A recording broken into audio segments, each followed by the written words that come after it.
Ego. Hey besties! Welcome back to Sip and Chat, where we spill the tea on life lessons. I'm Anna. And I'm Teresa. And welcome to episode It's Not the Dishes. About breaking fight cycles. Yes. I don't know about you, but I know me. Have you ever had like them fights where it's the same thing over and over again? You fought about it last week and you fight about it now. It's called a pattern, y'all. That is a pattern of fighting. It's a cycle of fighting. Yes, it is. But what we have to identify in these fight cycles is the pattern. Yes. I think a lot of the times we fight about the same things. And for me, I feel like it's the socks and the underwear that ends up on my floor. And I'm like, but I have to pick this up. And then he's like, oh, I'm going to pick it up. Until he has to wash it. That's when he picks it up. I think for me, it's the trash. I'm just like, you got to take out the trash. Oh. You got to take out the trash. That one too. And I'm just like, you got to take out the trash. I feel like I say it over and over again. And I know I can do it. But I'm like, but you said you were going to take it out. Yeah. So. And then they take forever to do it. Yes. And then I hate when I hear, oh, take it out in a minute. And it never gets done. And I'm like. And then it's too late. Because we take it to the dump, like, you know, the waste industry. Oh, yeah. So we take it there. And sometimes it might be closed. Or like on Sunday, it was full. And I told him to take it earlier. And then bam, we had like 4 bags after the party for the boys. Oh, and I was like, what in the world? Why you didn't take it out when I told you? Or when you said you were going to take it out? No, for me, it's more like, I told him, what was it last week? I think is what it was. I said, I'm going to just keep on piling. But at the end, whose nerves like ends up like, you know, like, I'm over this is mine. Like, I'm the one that explodes because I'm like, take out the trash. And it's not the fact that I could take it out. It's the fact that you said you were going to do it. And I'm like, you don't understand me. And then he'd be like, well, I do this and that. And I'm like, yeah, it's not okay. the same. But yes. But I think the pattern could also be internal. Like, yes. There's internal patterns that you fight about because you may feel insecure. Like, one could be jealousy. Or, you know, I battled with that when we were just in the dating stage. And I was like, why am I continuously fighting about something that's not even worth it, you know? Or even pride, Girl, ego. I feel like mine was pride. I wasn't big on jealousy ever, even when we dated or even being married. I'm just not, like, to me, it's like, okay, if you mess up, this is on you kind of thing. Yeah. But pride for me is one thing. Like, I'm the type that, you know, if it hurts my feelings, I'm gonna be in my feelings. Like, it's just like, okay, whatever. That's it. You hurt me. But I feel like throughout the years, it's really kind of like, I mean, we've really worked on it. He's really had to like be patient on that end, because for me, it was like a whole work through process of understanding that sometimes it's not just about how I feel, but about how the entire, you know, marriage is doing and how it's feeling and what it's causing because of my pride. Yeah, and a lot of the times we fight against each other when we're not going against the problem. And I think the way we approach it can sometimes be harsh. Yes, our reactions can really get a reaction out of them. I know for us at the beginning, it was the constant, like, if you raise your voice, I'm gonna raise my voice. And I wasn't used to someone, you know, like raising their voice at me. Like, the only person who ever rose, like, you know, their voice at me was my dad. Yeah. And I'm like, you're not my dad. kind of thing, like, you know, no. So if you're gonna yell at me, I'm gonna yell at you. I was always, you know, I'm gonna match you. Like, don't do that.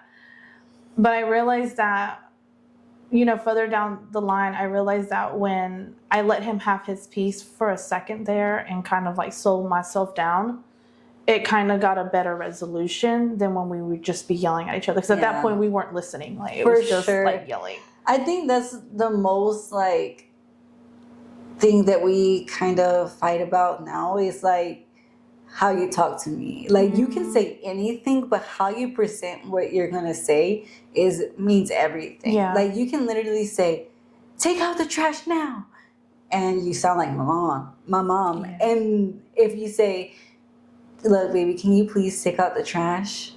It sounds better, right? Yeah. And they're more inclined to be like, "All right, Okay. let me go Yeah. take out the trash right now." I know Hugo used to tell me it's the fact of disrespect. Yeah. And I'm like, you know, as you get older, you start going through, you know, like life and everything. You start realizing, like, no, you're right. I don't like when people Yell do at it to me, so I shouldn't do it to you either. I mean, I guess it comes with the experience as well. And common courtesy. I mean, like, honestly, I don't really respond to much. I'm not a big responder, immediate responder, if that, like at that. But I don't really interact problems, so I don't really know. Like if I were to, I think I stay away from the people that are gonna cause me those problems. Oh, okay. And that's why I choose my friends. I choose the people I hang around. If you're gonna cause me a problem, why am I gonna even be around you? Yeah. Like if you're gonna have a way of thinking of me that's not true, or of how I know I am, like I don't have no problem telling you the truth about me. So I think it's important to have those same morals and have those same people around you. And the boundaries, yeah. So I think it's very important to choose wisely who you hang around with, even in a workplace. Yes. Even in schools, like anywhere. Choose, and in your relationship, choose your battles. Choose the battles that actually matter. Yep. And the little battles, like the trash per se, may seem like a big deal to us, but it's not. It's really not. There's bigger things to fry here. Yeah. Chill out. Picking your battles is one of the biggest lessons you can learn in a relationship, because I think a lot of the times we can act out of pride and ego, and nobody can tell me that they don't have a little pride and ego, even if it's not too much. Like even if you're not like full of yourself. I feel like everybody has a little bit. So that's just a human in us, like you know, it's me, you know. Yeah, like you're thinking about what's your best interest, and I think a lot of the times we can think about others, and it can be a problem because we overthink things. Yes. And I don't know, there's like an in between that we have to reach, and I think sometimes I do think about people a lot. But then I also think about myself, and I'm like, what would be in my best interest too? Yeah, I think for me, like now, as old as I am right now, I've honestly like have relaxed a lot more, and like you said, I've kind of like learned to choose them battles of like, okay, this is not really worth it. It's just my face might not, you know, like agree with the words that's coming out of my mouth. And that's one thing that I've been working on. And I'm like, I think it was Sunday. I don't know what I was doing. I can't remember. But I was like doing something at work. In my face in that moment, I know, it was today. I'm over here. I'm like, well, today. It's only Monday. Yeah, I know. I'm like, okay. Today at work, I was just, you know, sitting there, and I can't remember what had happened. Someone walked in, said something.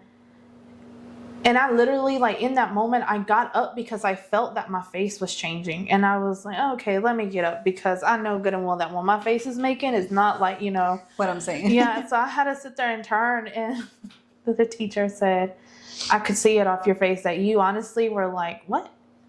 And I was like, it wasn't a what. It was more of just get out, like kind of thing. It was like really, I was really offended or whatever. But I didn't want to show, you know, that, because I'm like, everyone's valid. I feel like I've learned that everyone's valid to their own emotions and their own feelings. And I have to learn to respect that. And like I said, my job has really taught me, you know, to do that. And even like with Hugo, like sometimes I realize that, yes, I might feel this way, but he honestly might not see it the way that I'm seeing it. And he's valid to feel, you know, whatever it is. Yeah.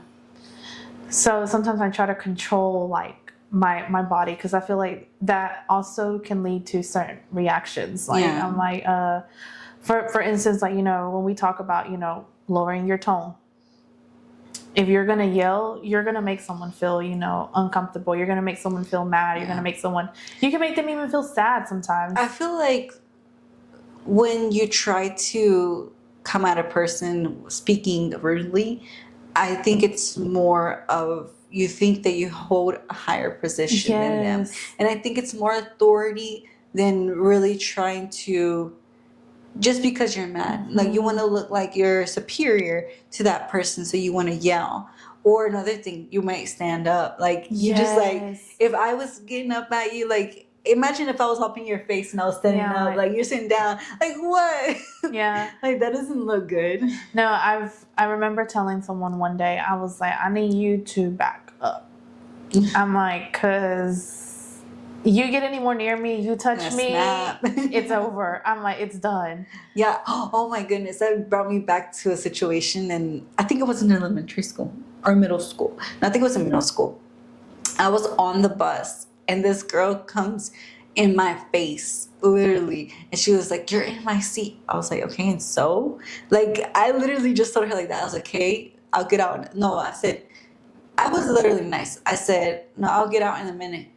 And I was talking to somebody on the other bus about some class, or I forgot what happened. But this is a long time ago, so I don't really know. I'm 26 now, so wait, I'm 27. Girl.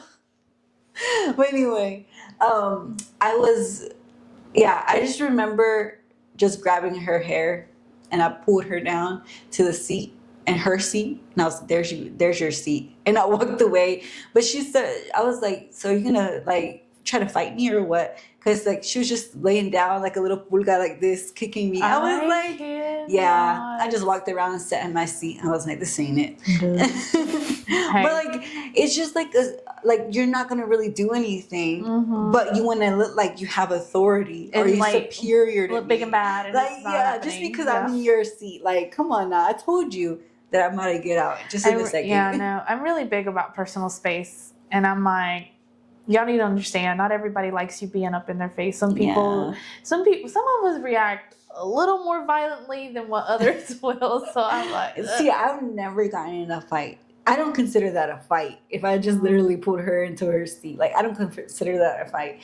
And I feel like if I were to get in a fight, I really hurt somebody. But I don't want to get in a fight. You know what I mean? Yeah. Like I know in me the morals. My dad always told me don't let any kind of argument get into a fist fight. Yeah. And not even with my siblings have I fought. I know I have. But my brother did chase me around with a knife. Oh my gosh. Yeah. And I was literally holding him because I was stronger than him at that point. And I was like literally holding him like this. And I told him, you need to get off right now. And he got off. Like he literally had like a blank stare. It was scary. I don't know. No. My brother was crazy when he was Nah, I've gotten physical with my brothers and sisters. Like we've had our fights. Now I will say that No, my sisters did fight. I think I was raised more around guys growing up, so yeah, it's rather you got beat up or you beat someone up. So it was kind of like, okay, this is not happening. I think after my first like butt kick, I was kind of like, okay, this is not happening to me again. I'm like, yeah, I'm gonna hit you back this time. But my dad was the one that did tell me one time, words don't matter, but if someone puts their hands on you, I allowed you to put your hands on them. Because he was always he didn't like the fact that I would want to fight or anything, but he did not want someone to hit me either. So he was always kind of like, they hit you, hit them back. Yeah.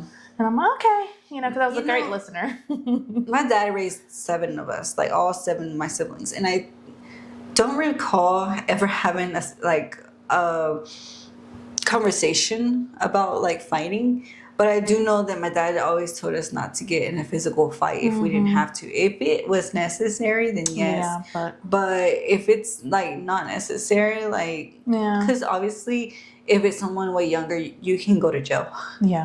Or like if it gets too much, like you can go to jail. I mean, it's because you never know what can happen. Yeah. It's just always, them weird experiences that do happen, and it's like, dang, how do you come back from this? You never know.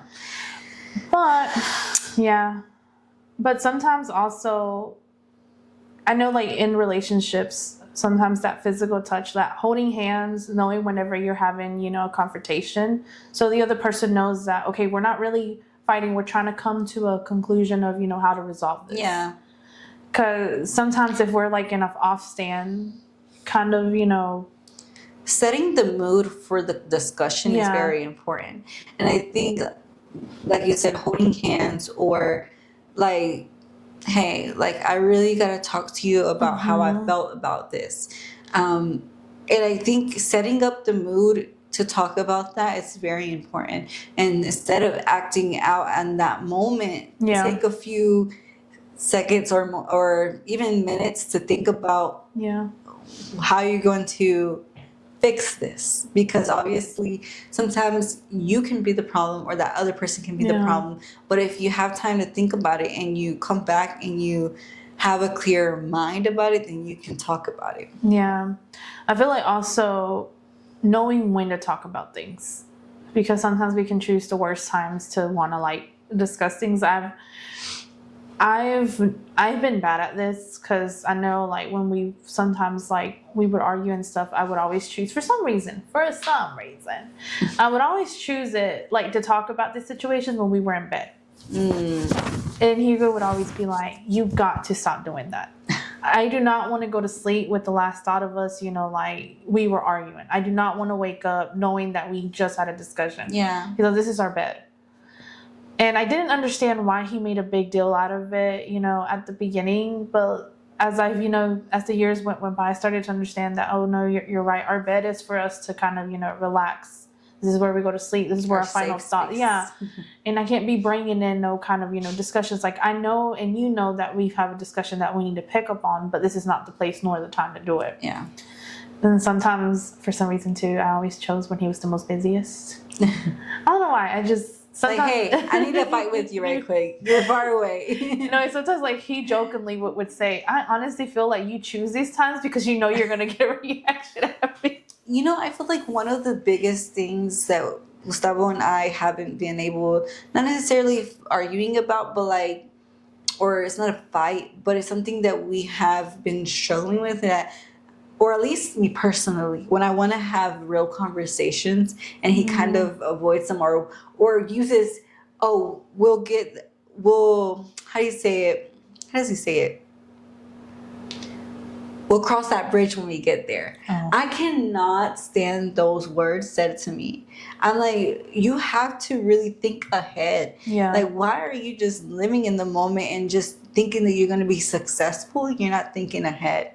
Like, we have to plan these things out. I'm bad at doing that. Oh, Lord have mercy. I really am. Hugo don't like it. I don't either. I'm like, why are you not thinking about it? Like, you have to, like, for example, why does it always have to be me that I'm making a registry and he doesn't want to like even have a part in what we're going to pick? It's his kids too. And like, not to mention like when we budget, usually it's just me, because then he'll be like, oh, we'll budget later on or tomorrow. And I just, it makes me want to, I feel bad for Hugo right now. I hear you, God. I just switch because I'm like, look, you have to really think ahead. Like, if you want to get to a certain extent in every one of these topics, we have to talk about it, because in the end of the day, you're going to say, why haven't we seen the results? Yeah. Why haven't we got to our goals, our visions that we have? And yet you don't want to talk about it when we have to talk about it. And I think the biggest fight cycle that we have is that he's over here on his phone. He's over here on his phone, and we want to have, or I want to have a conversation. Like, I feel like we don't talk anymore. You know, we don't talk anymore. We don't talk anymore. Like that song. It just came to my mind. I haven't even listened to it in ages. But anyway, I feel like we don't even talk anymore. And I'm like, you don't talk to me. I'm like, you talk to me simple things, how your day went. Yeah, like I want to hear those things too. But when it comes to real things, we need to talk about those things. Yeah. Because when it comes down to it and you look back and you're like, why haven't we achieved this and this and this? It's because you didn't talk about it. You didn't want to. Like there was never a clear communication established for this. Yeah. And I his mindset drives me crazy. He thinks that we're going to be more successful if we go out to plan these things. I'm like, why does location even matter? Why does location even matter? And I'm just like, I just go along with it. I'm like, okay, well, we're going to leave our kids somewhere and we're going to go out and we're going to plan our vision. Because he puts so many excuses. Oh, the kids are here and I can't concentrate. Or we're in the house and it's a comfortable spot. Like, I'm just like, why do you even think that way? But I think I understand him partly because he works from home. And I think that sometimes brings, when you also work from home and you live Yeah. there and you sleep there, I think that sometimes brings like, I'm always here Yeah. kind of mentality. And I think I feel that same way when I'm always at home, like during the whole week, and I'm like, okay, it's time to get out of here. So I kind of understand him, but at the same time, I'm like, why can't you still have those Yeah. conversations? No, But and I understand that. I feel like for me, like hearing you, I'm kind of like hearing, Hugo's Hugo. point of view. I'm like, sorry. Yeah. But I know Y'all are the procrastinators, aren't y'all? I really am. I don't know why, but I really am. And I work my best. That's why we need opposite. Yeah. Opposites attract or something like that. But I think there was something that Hugo, I think there was something that we had went through, and Hugo said to me one day, he said, why are you waiting until something happens? I chose that. Oh my God. I'm like, don't wait for something to happen before you plan for it. And he's like, we'll that's his answer for everything. We'll cross that bridge when we get there. And I'm like, I don't know. Because I tell Hugo, sometimes I really do feel like I go living life like a little butterfly. Like, I'm like, hey. We'll see. And we literally talked about this today. Literally right before we came here. I was like around 4, and I was like, he went to the room because I was like picking through clothes that my sister had given me, and I was like, hey, I've been thinking. I was like, there's a couple things we have to do that's important, and then he was like, yeah, we'll cross that bridge when we. I was like, no, stop saying those words. I was like, you have to plan to be successful. You cannot just go around and beating around the bush and then just think something's gonna come from it. Like, it's not like that. You have to plan it so that we can be able to achieve that greater thing. A greater thing. Dang, that was weird. I was like, no, what I said. Yeah, Hugo, the day that he said that to me, because something had happened, and it was like, I have been telling you. Yeah. I have been telling you, and you don't listen. He told me, you take it as a joke, you think it's funny, but it's not. Mm-hmm. And I kind of stood there, and he was like, luckily, one of us has been, planning for this in case it did happen. Yeah. He said, and yes, we got out of this, not as bad as, we thought maybe we could have been. And he said, but could you imagine if both of us weren't planning, for this, what we had done? And I kind of stood there and I was like, okay, yeah, I don't know. I see your point of view, kind of thing. And to me, I feel like, because I always tell him, I don't know if it's because I got married so young and I've never been put in a situation where I have to think for myself. Yeah. Well, not specifically for myself, but came living from my father's house, not worrying about anything. And then I went living with my husband right away. And yes, I worried about some stuff, but in general, my husband takes care of everything. Yeah. And sometimes he feels like that's always been a little bit of a problem for me because I've never had the responsibility of having to take care of myself completely without having someone there to, be like, okay, it's okay, baby. Let's move you along kind of thing. And he told me one day, he was like, you don't know if one day something crazy can happen, I'm no longer here. He's like, I don't want to think that you're not okay or you're not able to make it alone. Yeah. And it kind of really hit me hard the one time he said that because I thought, because I am an overthinker. So I will think about different little things and I'm like, oh my gosh, what would I have done? I don't know how to do anything. I was like, kind of, and I was like, oh my God, I'm independent, but I'm not independent. No. You have to be rich so other people can do it. Yeah. And it's kind of like, I think about stuff like that. And sometimes I know I told my coworkers, something as simple as car washing. My coworker told me to go to a car wash.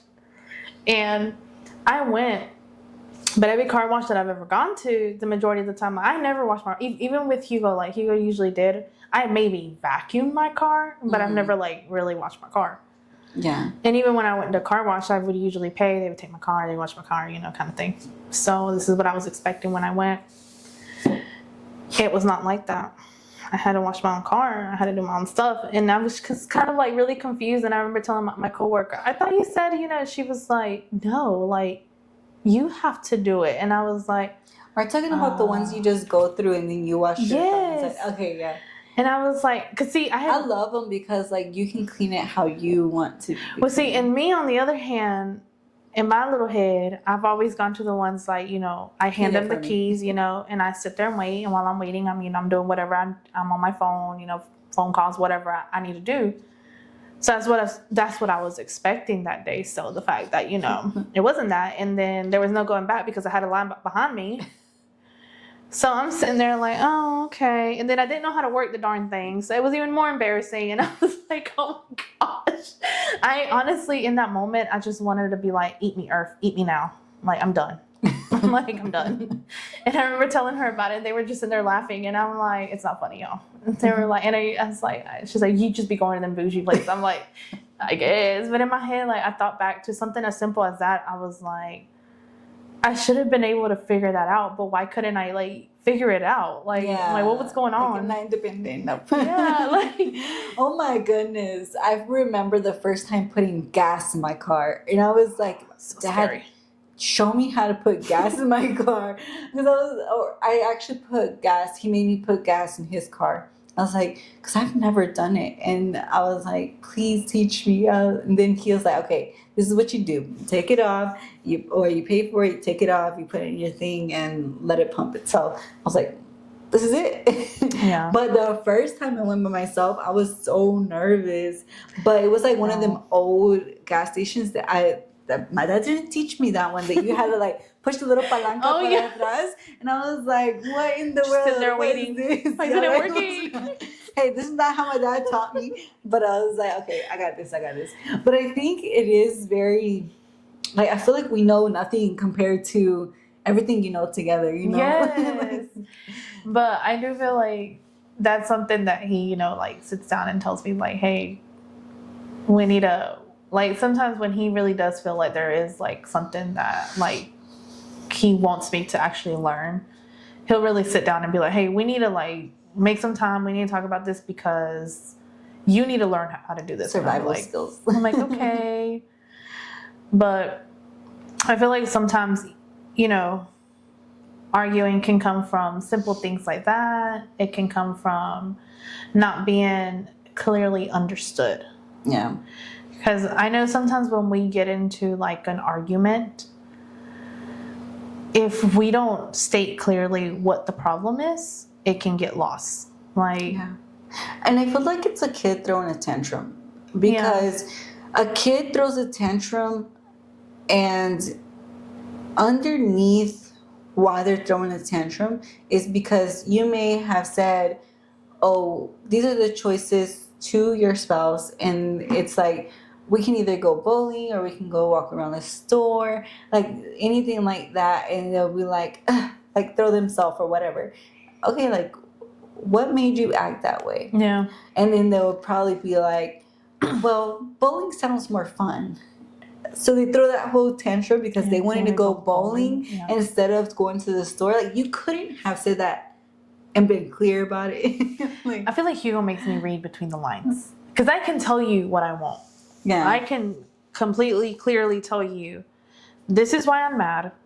This is what caused me to be mad. I feel like is that a gender thing too? Yeah, maybe. Because Gustavo too, like, he will not tell me clearly. Like, they beat around the bush, and I'm like, no, like, tell me. You're acting like a kid, and you're like, no, or you should know.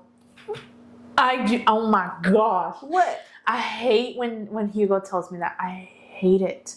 I'm like, I don't know. It's why I'm asking you. I'm like, oh gosh. Like, okay, so for example, for a while, I was responding a little bit like snappy, not rude, but snappy. Like, when I say things, it's like kind of like dry like, cut. Yeah, like what the, whatever, right? And he'll be rude about it, and then he'll have an attitude the rest of the day, basically. And he'll act like a kid, go to his room, like not want to speak about it. And I'm like, you're acting like a kid right now. The thing that he tells me that I used to always tell him that he hates me telling him, you're acting childish, is what I would say. You're so childish. You're so childish. And he'll be like, I'm not childish. I'm like, well, you're acting like a child right now. And so, yeah, like whenever I would be snappy, he would like beat around the bush about why he act that way. And like, if you could tell me exactly what I said that hurt you, and then he'll be like, it's not what you said, it's how you said it. And I was like, either way, you take it too far and act like you had to isolate yourself from me for hours That is and Hugo. not. And I'm like, I don't know. Maybe that's a gender thing too. Which, I don't know. thinking about it, like sometimes I feel like for guys, it's a little more harder to express emotions. And I feel like that's where it comes from. Because I know Hugo, like, for the longest, I tell him, I'm like, I need you to tell me how this makes you feel. Yeah. Because I can tell you all day long how it made me feel. Yeah. But you not telling me doesn't help me because I don't know how to react. Like, I don't know if what I'm doing is too much or if what I'm doing is too little. Yeah. So I need to know like what you're feeling. And for him, it's like, well, you should know. And I'm like, I don't. Can you please tell me? Kind of thing. And I know one day we were having a discussion and like we were just talking about that. And I told him, because I can't remember what we were watching, but I told him, I'm like, oh, I think it was like some kind of documentary or something like that. And they were talking about like how males, like, usually because they're so protecting and everything, they forget that, you know, emotions are also involved. Yeah. And for women, you know, our main design, you know, was to be a little more, you know, empathetical, to be more emotional, to be more loving, caring, to have, you know, those kind of traits. Yeah. And I was telling him, I said, you do that a lot. Like, you don't tell me how you feel. Like, and he, for him, it's like, I remember him telling me, he was like, it's just, I don't know how to express myself. And I'm like, like, I honestly always feel like, because I've noticed it also like in my dad, it wasn't like an expression thing that he was able to do. So I'm like, maybe that's sometimes like in their, like they just don't know how to express. Navigate emotions. I think that's taught when you're younger. Yeah. And some people don't, because a lot of men raise boys, but a lot of the times they don't have their dads like in their lives, and or they're raised in that machista men side sometimes too. Like, you're not supposed to cry, you're not supposed to feel, and it's like, no, like, you're human too, like, you know, you get to feel too. But I feel like sometimes just being clear. I wish we had a men perspective here. I know, we need one. Because like, I think like we're not trying to say all men, okay, like, don't get us wrong. Like, I think it's like, yeah, we could say it's just a gender thing, but at the end of the day, it's literally how you're raised. Yeah. It's not, I mean, there's men out there that could probably testify and be like, yeah, that's not how I am. Or, you know, vice versa or whatever. But I don't know. Which can also, like, how you're raised can also mold how you approach arguments and situation and you know, cycles, like fighting cycles, because a lot of kids are pushed away. Yeah. Like, if you were taught, like, it's what I said and that's it, then, you know, you go into, you know, like, it's what I said and what I did, you know, that's it. And I was like, But that is true. Like, how you're raised, it really does shape out how you're going to manage things in life. Like, I always tell Hugo when I watch things, especially like shows that talk about, you know, how the parent was, you know, mistreating, this is how the child ended up being, or this happened and this is how the child saw life. Yeah, it's a result of childhood. I always tell him, I'm like, people really don't realize that the way that they raise their family, the way that they do things or create the culture in their family can really be the destiny of how your child ends up. Yeah. And I feel like sometimes it's not how they raise them, but it's what they don't know of how to approach their kids. Because I feel like sometimes parents can be like, oh, they're just kids. Yeah. But if you don't teach them how to navigate, if they throw a tantrum and you're just like, oh, it's just a season or it's just a stage in their lives, then you're just letting that go by. Like Yeah. you're just letting them act a certain way, and they're just gonna act like that because they know they're gonna get their way. Yeah. And until you're like, hey, I know you're upset, but why are you upset? Then that teaches them to be able to be intact with their emotions. So they correlate in their mind, like, oh, well, my actions don't have to match how I feel. I can feel how I feel, but maybe I need to. My reaction needs to be different. Yeah. Maybe I need to think about it and really see if it makes sense. I know that most adults don't think it's important to teach even younger kids, even at an infant age, conflict and resolution. My kids. But woo. you have to, because this is what stages them for life. Like I always tell Hugo that for me, I feel like because I really didn't get to watch conflicts and resolutions between my parents, it's why I never knew how to navigate them very well.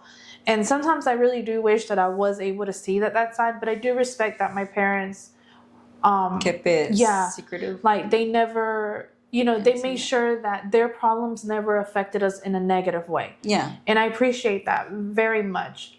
But I do sometimes wish that I knew how to conflict and resolution, in between, my marriage, because I feel like that's where sometimes I have a hard time. Like I tell Hugo that for me, it's more of, because this is the way I think, that's it. Like, that's all. Yeah. And for him, it's like, no, like there's no compromise. Yeah. And I teach my kids that even though they're one, like ever since they were younger, I was always teaching them cause and effects. People say they don't know cause and effects till they're like 2 or 3. I was like, no, my kids know that when I say, they don't need to be touching that. Like when they, like even my husband would, Gustavo would be like, oh, that's how you train them, huh? I was like, yeah. Because if you do not teach them that something bad can happen if they touch that cord or eat that cord or pull the tablecloth, everything fall on them, then they don't know what they shouldn't be doing. Yeah. And today, my son realized that he could open and close the cabinets and try to take some stuff out of there. And I was like, look, son, we don't do that. We eat those things or we use those to cook. And he stopped. And I was like, maybe he'll do it again, but what am I going to do? Teach him again. Like, hey, let's not do that. Oh, it's so cute. He learned how to play peekaboo. I was like, wow. But yeah, anyway, it's so exciting to teach kids because you get to teach them the right way or what you believe is right. And to have manners and to be respectful and to really be intact with those things that we know now. Yeah. People didn't know that because there wasn't many social media to be able to tell you that this is how you should be doing this and that. Yeah. I think the kids should find a friend in you to be able to talk to you. Not that you're their friend 100%, but when they need that friend to be able to confide in you about anything. And when my kids are crying, I look at them and I'm like, are you sad? Are you mad? Like I literally go through all the emotions and they'll just look at me after like they have had a meltdown. They'll just look at me and they just smile. Because when you're like, even though they understand, but they don't know how to respond to me, they know what I'm saying. And they know that when I'm trying to understand how they feel, they're like, oh, my mom is like, she's caring. And it goes back to, being in conflicts and marriages, same thing. Whenever you give that person the chance to express the emotion that they're feeling, it opens up, that pathway to find a resolution, because then both of you are seeing, like, okay, I made you feel this way and this is how I feel. So how do we come, to a conclusion? Yeah, because sometimes I'm not always going to say that you're always going to find the solution. Sometimes it's going to be where you might find half of the solution and then you might have the other half later on. Along the way, it might come along. Yeah. But at the end, it really is, identifying the problem, finding the patterns, because there's certain things that we do over and over again, even though we've already talked about it, that we keep doing. And why do we keep doing them? Yeah. And, also managing how we, take on those kind of conflicts, making sure that, our tone is okay, that the time is right, that our body language also matches, the mood that we're trying to set. Yeah.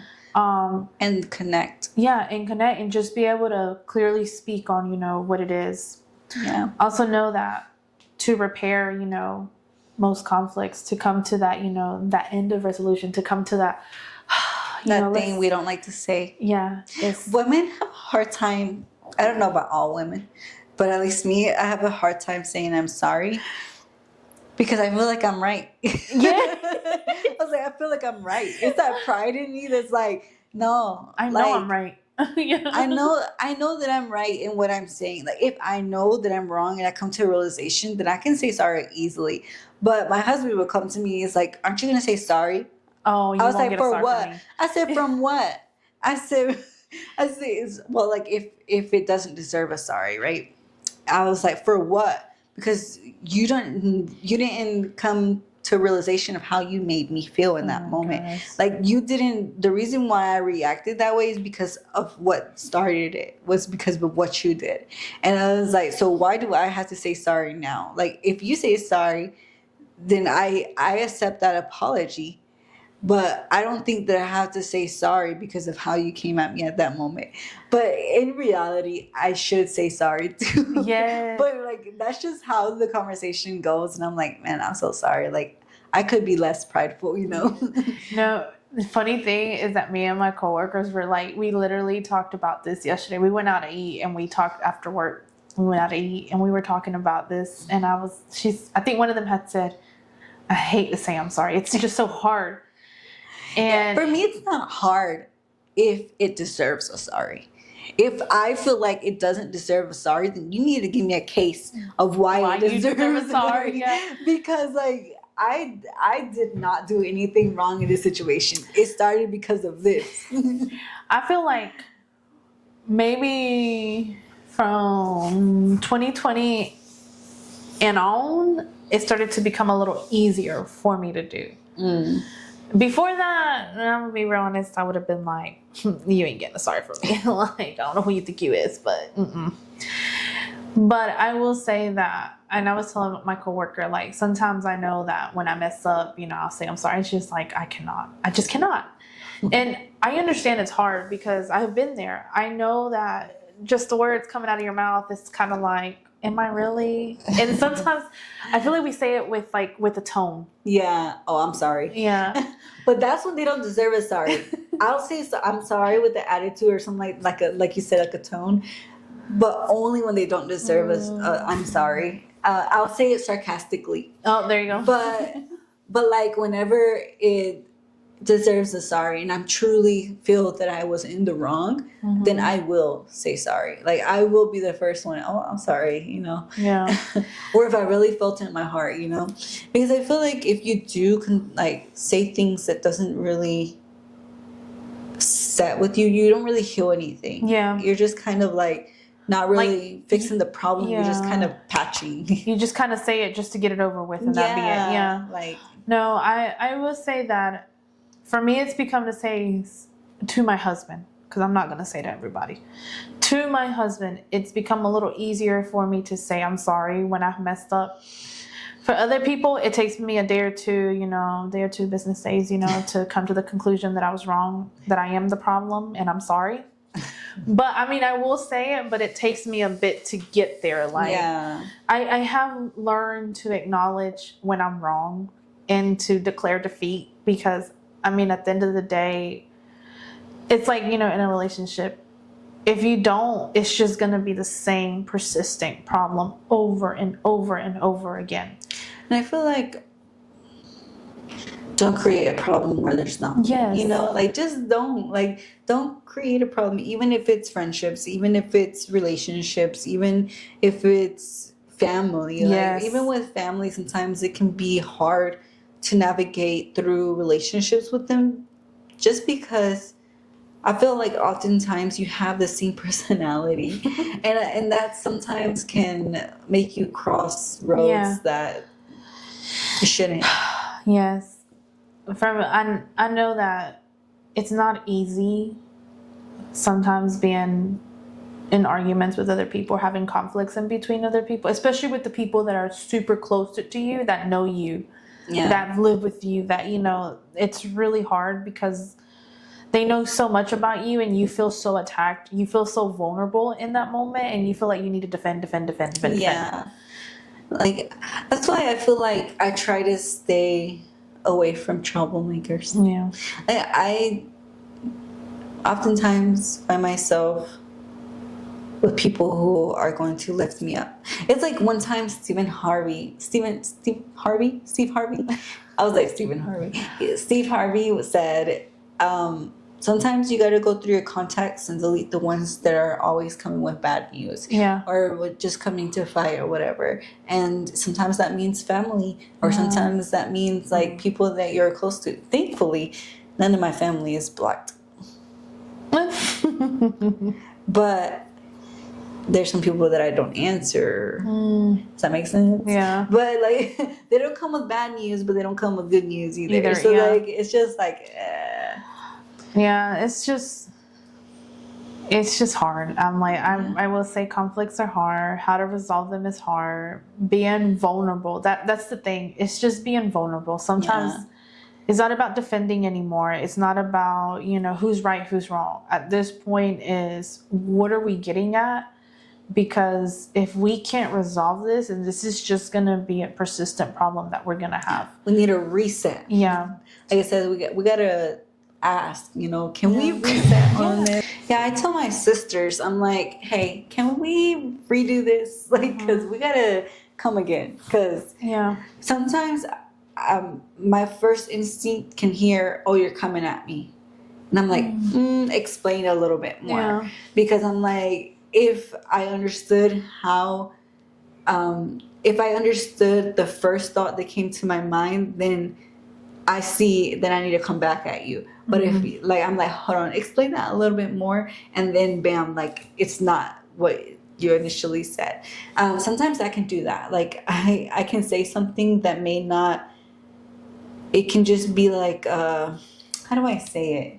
Like a statement. It's just a statement, but it's not very like detailed. Yeah. And it can be a misconception. Yeah, because I'm going to understand it differently from what you're gonna.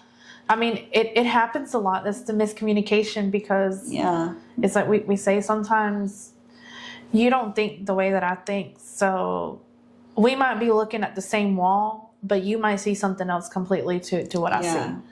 And that's the part of learning to acknowledge that no one has the same perspective, that we all have very distant perspectives, and that's okay.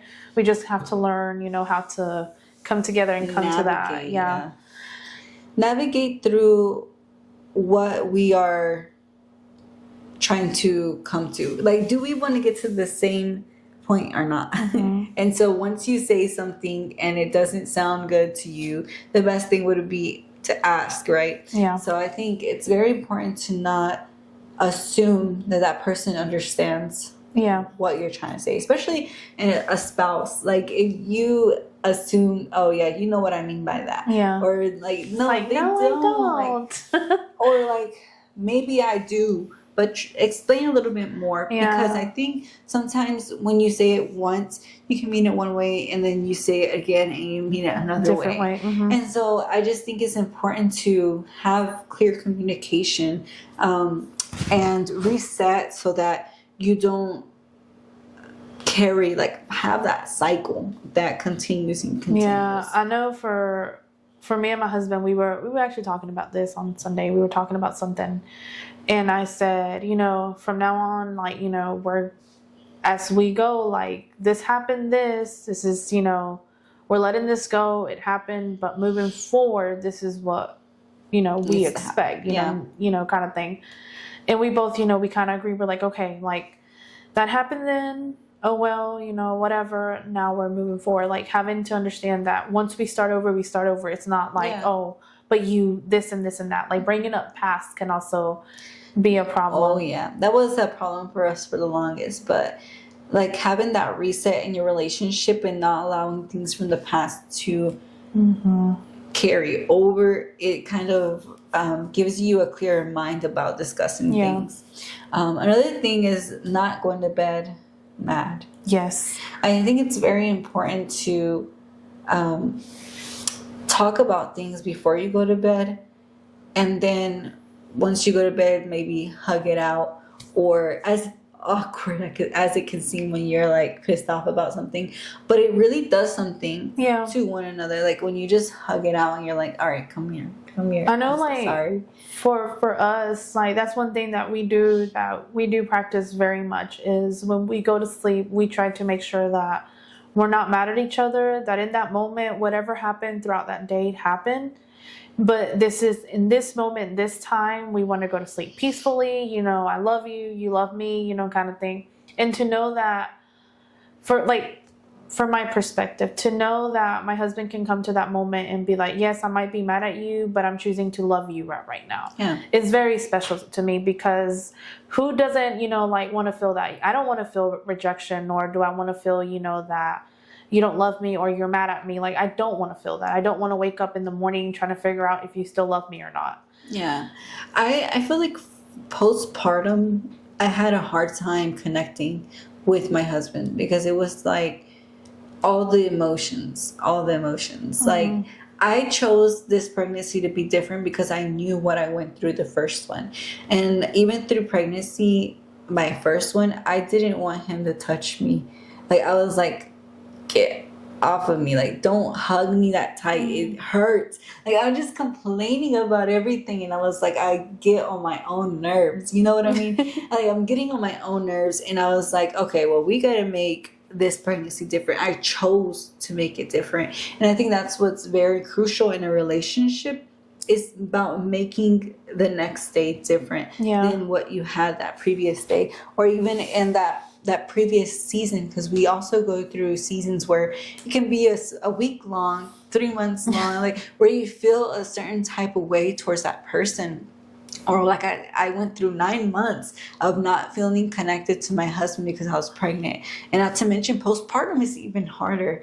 Like those moms that go through many pregnancies like me, like right now, another pregnancy back to back, it seems it's just a toll on your mental health, physical health, like a lot of things that it just brings, sometimes can bring problems between you and your partner, because it's like, I don't feel like I want to be intimate. I don't feel like I want to be touched. So whenever you put your emotions to a side, so this is like a side note for pregnant moms or postpartum. Like it's important to set your emotions aside because you get to choose how you act regardless of how you feel.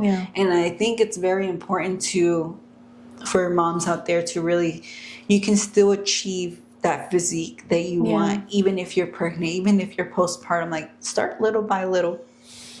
Like me, I'm gonna go to the gym tomorrow. I really am. I wanted to go today, but I was like, you know what? It's okay. The schedule didn't work out, but I was like, it's okay. I still walked around my living room. It was too cold outside, but I walked around my living room. Like you can do whatever while you're pregnant. And I think we set limits to ourselves because we are pregnant, or we put excuses for ourselves not to achieve, and then we feel bad about it. But I think it's important to not allow that to become a cycle in your relationship. Not allow it to become a problem, or a fight, become to a fight. So really, yes, putting your emotions to a side. And for those of you who might not be going through pregnancy, postpartum, whatever, always be kind to others around you, because you really don't know what that person can go through. They could be going through a loss. They could be going through, maybe losing a job, maybe, a lot of things. Debt. Like you don't know that person's life. You don't know intimately. I always say this. You don't intimately know how that person woke up that morning. You don't know what they were feeling. You don't know what they were thinking. So try to be kind. That's one of the things that I told myself this year that I wanted to do more, was to be kind to others. Because sometimes, like we say, our pride can get the best of us. And realizing that sometimes the best thing to do is just to smile and, just kind of walk away and be like, you know what? I don't know what you're going through, but sorry. Walking away. Just choosing, to be kinder. I know sometimes some people, I'm not going to say that everyone deserves that from you, but I will say that some people might not deserve it, but why waste your time? Why be the one that leaves, angry? Why be the one to feel, the situation? Why be the one to have to fix a problem that should have never been there? Yeah. And even like with your spouses, sometimes, yes, you go to sleep in the same bed. Yes, you wake up in the same home. But your thoughts, your mindsets, your struggles can be different. It's like me and my husband, we talk about he tells me all the time, you don't have to think about the financial struggle like I do. Like that toll falls on me. But you can't help but to think about it. You're and like, I'm but we don't have this and this and this and this together. I'm like, and then I sometimes tell him but you don't know how my day's gone today. Like you don't know how I've been feeling, lately and kind of stuff. And we kind of since we've been able to, to see that in each other, we've been able to kind of be like, okay, we need to hear each other out, because he is right. We wake up in the same bed, we live in the same home, but at the same time, we also have different thoughts. We also have different feelings, different emotions. Yeah. And for us to avoid conflicts, we need to also, take into account that, hey, this person might be feeling this way because of this situation that, is going on. So why don't we be a little mindful, give the person some space, and then, come and try to figure out, how we're going to handle this. Gustavo, he's really good about that. He'll sometimes, most of the time, I won't say all the time, but sometimes whenever I'm in the house and he knows that I've had too many days in the house where I just feel overwhelmed, he's like, why don't you take some time for yourself? Go outside or do what you have to do. Or even when the kids, sorry if I've said in the past, I don't understand moms who can never get anything done, because sometimes I have those days.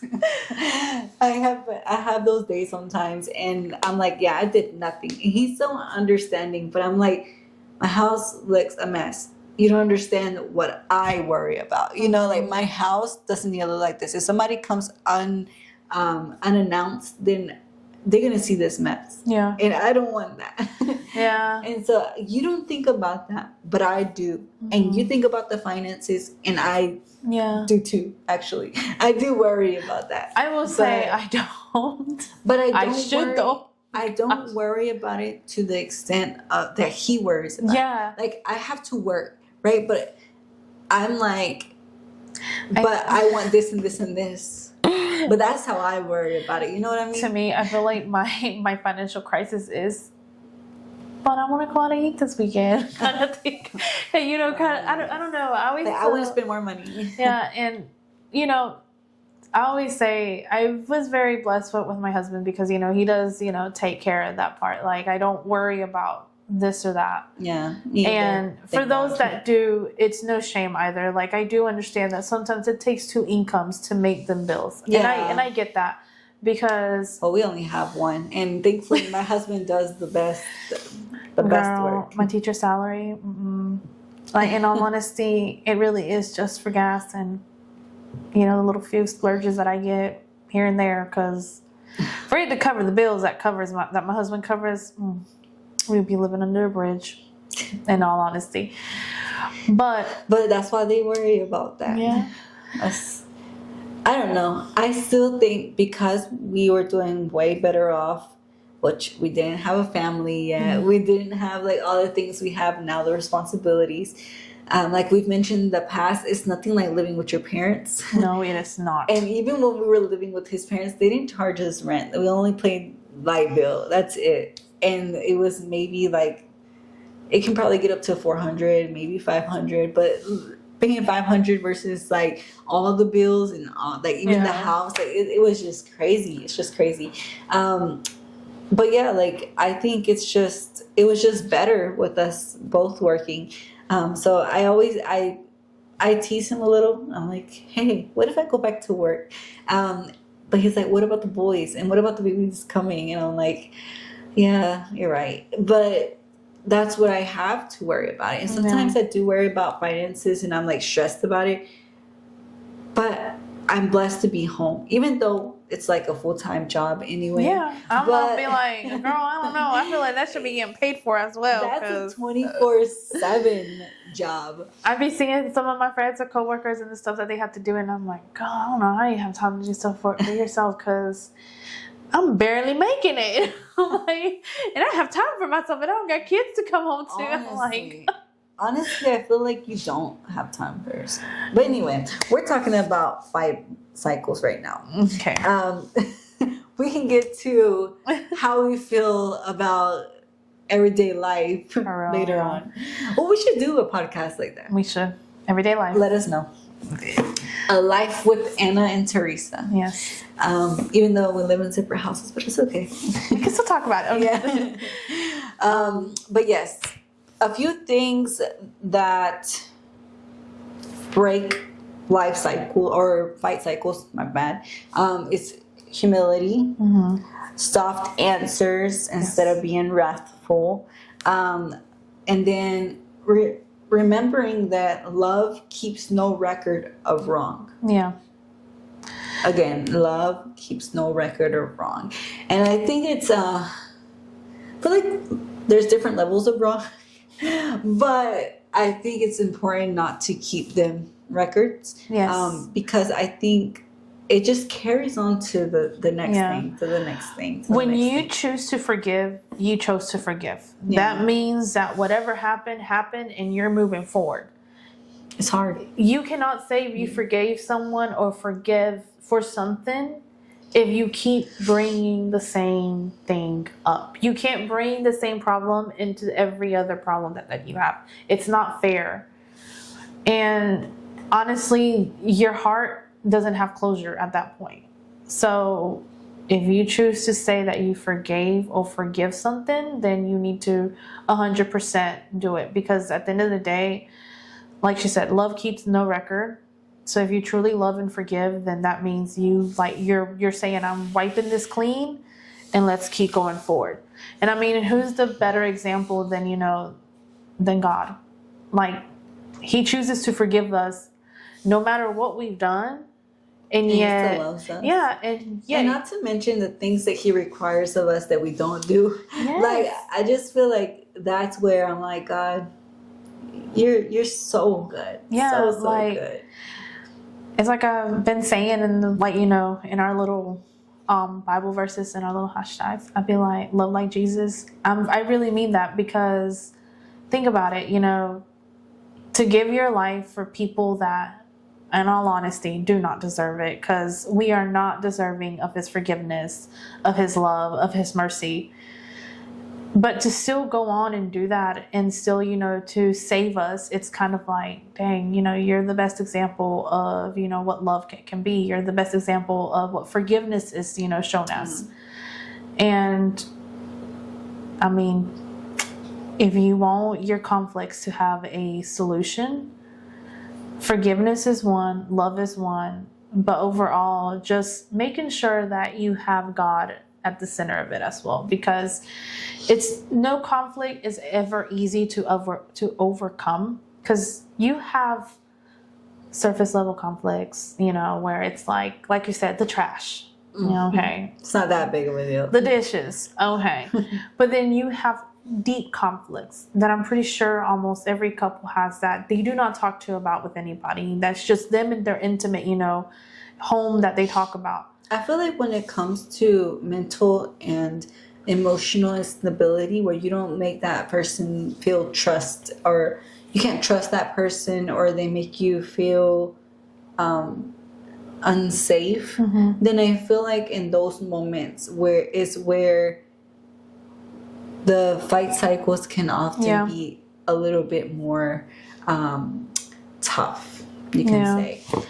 But no, as a couple, I feel like holding on to God and actually asking for that guidance can actually get you through a lot. It might not be easy, but it's why I say hold on to God, because I'm telling you, no relationship is just cupcakes and rainbows. Like, there are things that you're going to go through that you would have never imagined going through. But just holding God at the center of your marriage, of your relationship, even of your friendships, your family, everything, just holding on to Him will get you through with everything, and letting Him teach you to love and forgive. Because like I said, who is the better example, than God Himself? Like, For it's sure. just, what it is. I think loving like Jesus is very important to carry in your heart, to carry in your actions, and to carry in how you navigate through relationships in your life. Because if you act out of pride or ego, those things are not of God. Yeah. And when you love like God, it's to be humble, it's to be respectful, and to be able to see that person for who God sees them instead of who they see them as. Yes. Who we see them as and who they're trying to portray. God sees them as a child of theirs, loved one, and a person who has the best interests. God has the best interest for that person as He has for you. And so if you see them as God sees them, then I feel like every problem just demolishes. Like, Yeah. it just melts away because of the fact that you know that God made them just like you, and they have flaws just like you. Yeah. And so when you know that that person is a flawed person and they have things that they go through, then you see them with compassion. Yes. And you have empathy. And when you have those two things, a lot of the problems or the thoughts you had about that person go away. Yeah. Because it's like, oh yeah, I've been there. Or maybe you haven't been there, but knowing that, imagining that you wouldn't want to go through that, it's just like, man, like, I'm so sorry that you are going through that. You become more, what's that word? There's a word for it. Empathetical. Is it empathetical? I can't even think of it. Yeah, like you feel for them. You become more empathetical towards others. Like, you really do. Like, you get that empathy, feeling in you that, I might not, have gone through that, but dang, that really does feel like I wouldn't want to be in your shoes, and I'm sorry that you're going through it. Yeah, you might not know how to give the best advice because you haven't been through it, but with the discernment of God, He always gives you the words of what to say. And you may not always understand why people do things the way they do or what they do.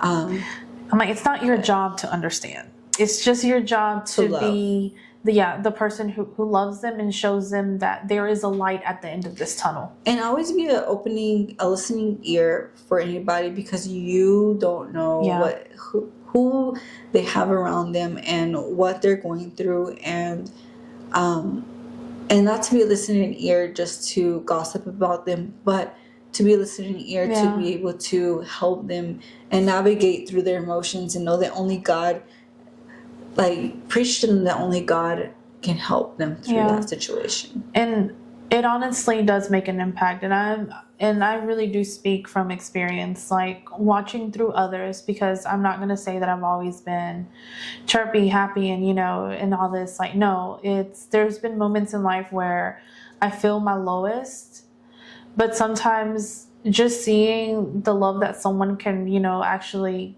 radiate through them, and seeing how God uses them, can actually give me this light piece of hope that I'm like, okay, I know that God knows I'm here, and I know, that He's listening, and I know I'm going to get through it. Because sometimes it doesn't even take for you to know that person. Like, I've learned that sometimes there's things that I've seen, watching other people preach, watching other people do a podcast, that I've learned, and words that come to you that person doesn't know you, but you just see through them, and it's kind of like, it gives me that, sanity back that, okay, it's gonna be okay. Yeah. So And just know that you can be a difference. Yeah, and I know that another thing, it's comparison, where you're like, that person has it better than me, and you just go into a pity mode where you're like, I wish I had that kind of relationship. And just having the envy of other relationships, and you don't know what it took and what work it took and how much God worked in their hearts to be able to get there. And I think that's very important, not to compare your relationship. Yeah, don't. If it's one thing that me and Hugo have hated that people tell us sometimes, is when because I mean we have friends, and sometimes they'll be like, I want my relationship to be, I wish it was like y'all's, and I'm like, in my head, me and Hugo just look at each other like, oh no, you do not. Like, you don't. Well, they don't know. Yeah, what I'm goes like, you on behind don't closed doors. understand. I'm like, it is one thing to sit in front of you, because it's like me and Hugo, like we always talk about, I'm not going to air out our family business to anybody, because that is between you and me. Yeah. No one needs to know the things that we go through. We go through this alone, and between us and God, and that is it. Yes, we smile at you. Yes, we laugh. We sit at your table. We have a good time and everything. And you might see, oh, there's just so perfect, but it's not like that. And I know that we used to hear it a lot. And I remember one day someone had said, the day that y'all end up getting divorced or anything, I will never believe in love again. And that really, it just, in me, it bothered me, because I'm like, do you not know how many times that me and him actually thought about ending this? Like, hearing that to me, it was always like, no, you do not want this. Like, you want better. Like, I just think that comparison really drives people insane. Yes. Because you're like, man, I had to have my relationship like such and such or whatever, right? But in reality, I think really just focusing on getting to know that person and for who they are, and that person knowing you for who you are, to really, really work on a better version of each other. Because if you continue to compare yourself and you're expecting of your partner what they can't give you, then you're never going to be happy in that relationship. You're just setting up for failure. Yeah. And so I think it's important to really just focus on your relationship, and like Anna said, put God in the center and let God really mold you guys, because relationships go through seasons that sometimes it feels like it's coming to the end. Yeah. But it really does. Like, I am telling you, from 10 years of experience like this, there's been seasons where it's been tough. It's been super dry, and it's like, what are we going to do? But God has a way of just lifting you up and getting you up to where you need to be able to get through that situation. Yeah. And sometimes those lessons are necessary to be able to make your connection, your love even stronger. Yes. Like, knowing that you got through those tough times help your relationship to grow a stronger bond, a stronger connection. It's part of your love. testimony. Yeah. It really is. And I've always told, like, Gustavo and I talking, I've always told him, what you see people go through, rebellion, or when they're younger, or things that they did, drugs or whatever it may be, that's going to be used as a testimony to be able to get to so many people. And same thing with relationships. Like, what you go through in a marriage is, a lot of the times, people who go through the hardest battles are meant to be able to teach other people. But oftentimes we retain what we have learned because we are embarrassed or ashamed. Yeah. But oftentimes that can help many people along the way. They can.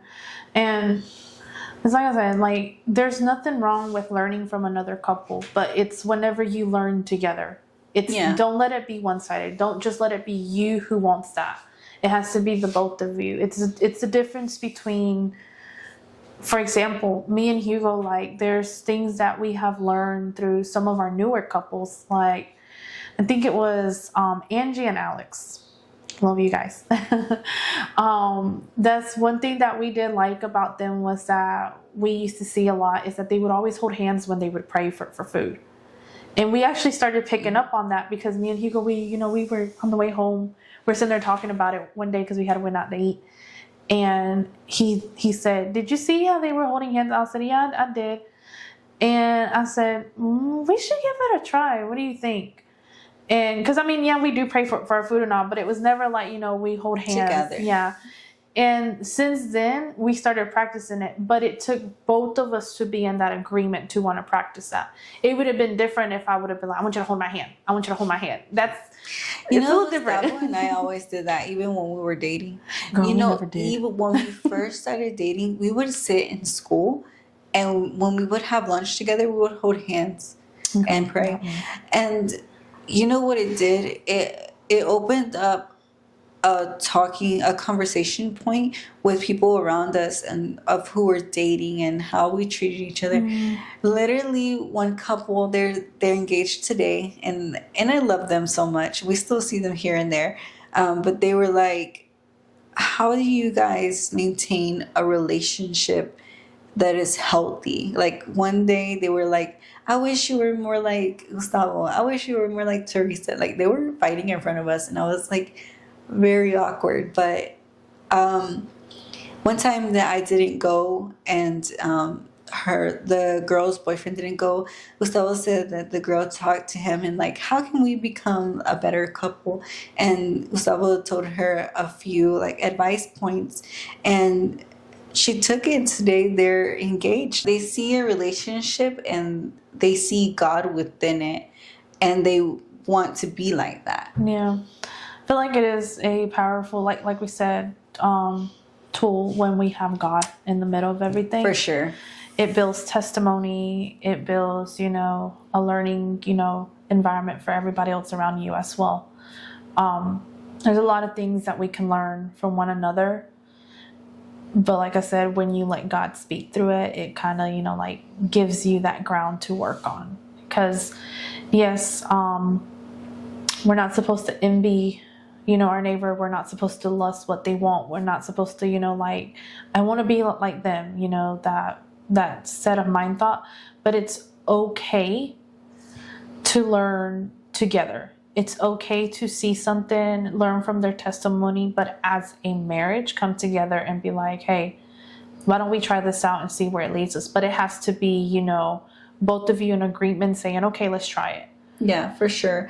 I think it's just a beautiful thing, a relationships around you, but just letting God, it just makes a different world where oftentimes it doesn't make it an easier life per se, Yeah. but it helps you navigate through those problems.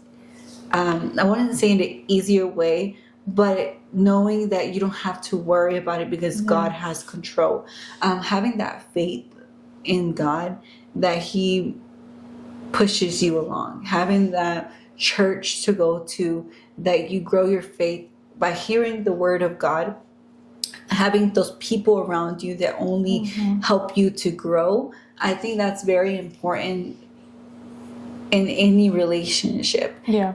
Because at the end of the day, if you don't have that community, if you don't have that faith in God, that trust in God, that He's going to get you through anything, then I feel like oftentimes we see what's happening now and that's it.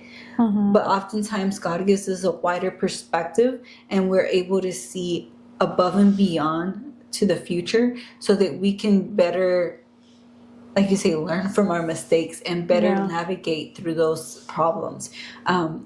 Just having Him at the center really does help us, kind of get through whatever we're going to work through. Just knowing that, because, like I said, conflicts can be really hard and really messy sometimes. And when you let God be the one, to really be like, "Hey, let me show y'all what this can be," if y'all decide, to let me work through it.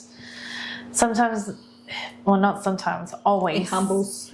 Yes, it humbles you, but it's always the better option. Oh, like it's, Your way might There's take no you 10 to 15 more years before y'all figure out what to do. But his way would be like, oh, this could have been a lot more simpler. We would have just Yeah. done it like this from the get go.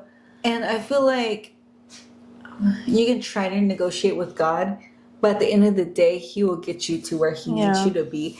And oftentimes I hear from a lot of people, aka my brother, that he went through a lot of tough times Mhm. growing up. Like we didn't. It's like perspective, right? We all went through the same thing, but he saw it differently. Mhm. And he chose a different life than us. And thankfully, God found me at the perfect moment. I won't say that I found God, but I think He came into my life at the perfect moment, and I accepted. And I was like, God, like do what you need to do in my life because I'm not happy. Yeah. I had a perception, like everybody saw that I was a happy girl. Everybody saw that I always had the best interest at heart. I always was the motivating one, the one that would tell you that you can do it, that you're worth it. But in reality, in my heart, I was going through so many things at that time that I wish they understood, you know? Yeah. And God found me at that moment. And I just know that He found me at the perfect time. I don't know where I would have where my life would have led me, but I know that right now it's perfect. I can't live in the what ifs. Instead, I can live in what has blessed me. Yeah. Was finding Jesus at that moment, and He was able to rescue me from many things that I felt at that time. Yeah. I could say maybe I was depressed. I try to stay away from my home. Like that's sad that you can't even go home because you feel like it's jail for you. Yeah. And I feel like at that moment, God found me at the perfect time. And if you don't know Christ, it's time to try it. Yeah, I'm not I saying, know. well, I know sometimes that some of us can see, you know, like this isn't for me. This isn't, you know, who I am. Why even try it? But what do you have to lose? and don't ever think that we're perfect. No.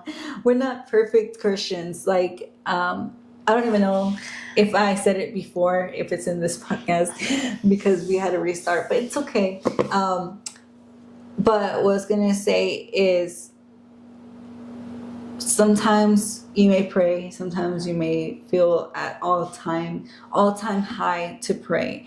You may feel like sometimes you don't want to pray, but you do what's necessary for that relationship to stay alive. And it's a growing relationship. It's not a perfect one. Yeah.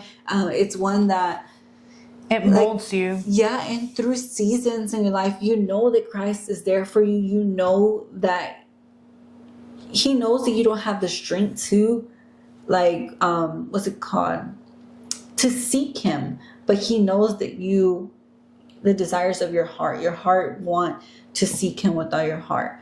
But there is a season where you will get out of those situations, and God will help you.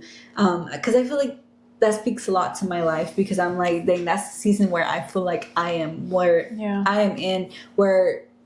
I put excuses for so long. I'm pregnant, then I'm tired, but I'm like, you know what? It's time to seek God again and relive that Holy Spirit within me, so that I can be able to live a life full of peacefulness, humility, full of love. Because I feel like for a while there, I was just complaining, and I was like, why am I complaining? And I was like, wow, because I have left my communion with God. And there's gonna be moments where you're low, where you don't have the strength, where you don't want to anymore. But this is where I tell you, this is where you have to keep pushing. I know I know, like you said, we're not perfect. Like, we really aren't. We're not perfect Christians. I would be lying if I said that I do everything the way that God tells me. No, I am not. Your girl here was raised in a church, know nothing but church, still decided to walk away and figure things out on her own. Did not work out, came back, and even when I came back, I still decided to walk away for a second time. Life is hard. Yes. And I think there's like different seasons and different periods of a relationship with God. It's a roller coaster. Yes. Not for God, but the way that we feel drive us certain ways. And I think it's important, like, to what will help you is to stay in a church, because oftentimes I've missed church and I'm like, yeah, I needed that. Although I watch it online, that community that you have at church is very important. Sometimes I think and I'm like, is it the healthiest though? But at the end of the day, I think it's important to choose your friends wisely and who you're going to learn from. And learn that you're not going to do the same as this person. But this person you can follow. Knowing how to distinguish a person who acts out of emotion, and like, how am I trying to say this? Maybe out of tiredness or hurt that they felt. And a lot of the times you can see those kind of Christians, and then there's people who are alive in the spirit and walking in discernment and revelation. But I think it's important to not pay attention to those people who are weak right now, knowing that everybody has those weak points in their walk with Christ. Instead, picking up the friends who are going to pick you up, and those who are not, just leave them behind. It's not because you're being mean, but because if you're going to grow with Christ, you need those people who are going to help you grow. Yes. Also, come with an open heart, with an open mind, but also don't depend on those around you either. Because at the end of the day, who's going to be there when everything and everybody else fails? Because it will happen. There will come a day where you will be lonely in this walk, in this journey. Yeah, for sure. He will be there for you. He will be the only person that you can confide to, who you can cry to, who you pray to. Because sometimes I'm serious. There's moments where even your spouse will fail you. And the only person that you can turn to is God. Yeah. And that's the thing about it, that and those moments are necessary. Yeah. That you know that He's there for you. And when you see someone who is down, because it's gonna happen. You're gonna see when someone is walking wrong. You're gonna see when someone is walking right. You're gonna see everything. We're human. We tend to judge. Like to judge. But make sure that instead of judging them, you pray for them. Because like I've said, at the end of the day, you don't know how that person wakes up. You don't know what they're dealing with. I know I've been that person to sometimes kick you down instead of help you up. And I am sorry to those who I have done that to. As I've grown, I've acknowledged that I have not always been the best friend. I've not always been the best person in someone's life. But also now, as I'm getting older, I'm starting to realize that we all go through our different moments. It wasn't my journey to go through whatever you were, but I'm sorry that you're going through it. And, pray for them. Instead of, being the one that attacks them, pray. Ask God to give them, the strength. Ask God to give them, the power to overcome whatever that they're going through and finding answers. And people are not always going through hard times just because they're in sin or they're looking a certain way. Things happen because God has to teach them something. Yeah. And at the end of the day, if you just have your relationship with God, He will show you the way. Yeah. He'll show you the way that you need to go, what you need to do, what you need to say. And I just think that that's the difference maker whenever you do have Christ in your heart and whenever you can continue a communion with Him. Yeah. When you continue a strong, firm communion with Him, there's nothing that can stop you. Yeah, There's literally nothing that can stop you, because He reveals the most darkest, deepest things about people, about you, about like yourself, about things around you that you don't need. Like, there's just things that God gives you the gifts and the discernment, the revelation to be able to Yeah. get through it. Not everyone has the same ones, but Yeah. I mean, You different can't- testimonies. It's Yeah. for different seasons, for different people, for different life lessons. Like, and don't compare yourself. Yeah. Like we're saying about relationships, don't compare yourself with somebody's walk Yeah. with Christ, because that will make you stumble and fall. you don't live the same life as someone. You don't walk the same shoes as someone. And you won't carry the same lessons that you Mhm. have to learn as someone else. You So- don't know sometimes the people that we might see that, oh my gosh, I wish I was like them. You don't know the tears that they have cried in that, deepest secret place that they've been in. You don't know that. So, sometimes just be, the person that you're going to be with God. Worry about your relationship with God. I mean, we're here for one another. Be that shoulder, be that friend, be the one who prays. You don't have to know. I always tell people, you don't have to know in depth what's going on with that person, but just pray and be like, God, I don't know what they're going through, but I know that, right now they're struggling, help them, Yeah. I pray that, you bring peace, you bring love, always pray for those around you. Cause like I said, sometimes they just need that prayer strength more than anything. Sometimes it's not about what you can do for them. It's just that prayer that they need. Be kind to one another, be loving. If you ever need, someone to talk to, you have two people here that you can reach out to. If you ever have a church that you want to go to, we go to a church in Dunn called, okay, how do we say it in English? Ministries, We're in Action Ministries is backwards. We're in Action Ministries. Ministerio Ministerio Verbo en Acción. So if you need a church, you have that church that you can go to, and we are your friends. We can Yes. help you.